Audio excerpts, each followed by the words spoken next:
السلام علیکم، آپ دیکھ رہے ہیں ایس ایم پاور پوائنٹ اور میں ہوں سونیا صداقت۔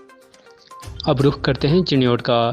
ڈپٹی کمشنر ضلع چنیوٹ عاصم جاوید کی خصوصی ہدایت پر مال مویشیوں کے باڑوں کے خاتمے کے لیے میونسپل کارپوریشن چنیوٹ کے عملے کا ملک ظفر عباس کھوکھر چیف میونسپل آفیسر کی زیر نگرانی بھرپور آپریشن جاری۔ مزید رپورٹ دیکھتے ہیں فیصل آفتاب ڈی کے کی۔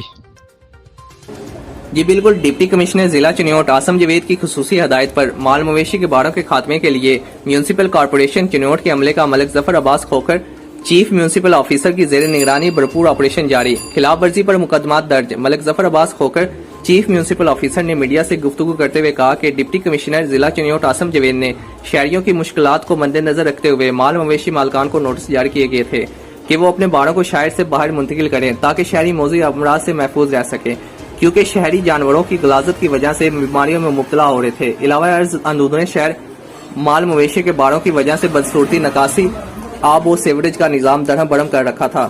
گندگی، تحفظ جانوروں کی بیج بازاروں میں مٹر گشت کے ساتھ ساتھ مونسون کی آب و ہوا کی بارش میں نکاسی آب کا مسئلہ مزید اذیت ناک ہو جاتا تھا۔ ملک ظفر عباس کھوکھر نے مزید کہا کہ میونسپل کارپوریشن نے قبل ازیں بھی آپریشن کر کے باڑوں کو شہر سے باہر منتقل کیا تھا، مگر اب ہمیں شکایت موصول ہو رہی تھی کہ لوگ دوبارہ مال مویشی شہر میں منتقل کر رہے ہیں، جس پر ہم نے فوری ایکشن لے کر ان کو شہر سے باہر نکال کر بوانا پھاٹک میں منتقل کیا اور خلاف ورزی کرنے والوں کے خلاف مقدمہ درج کروا دیے ہیں۔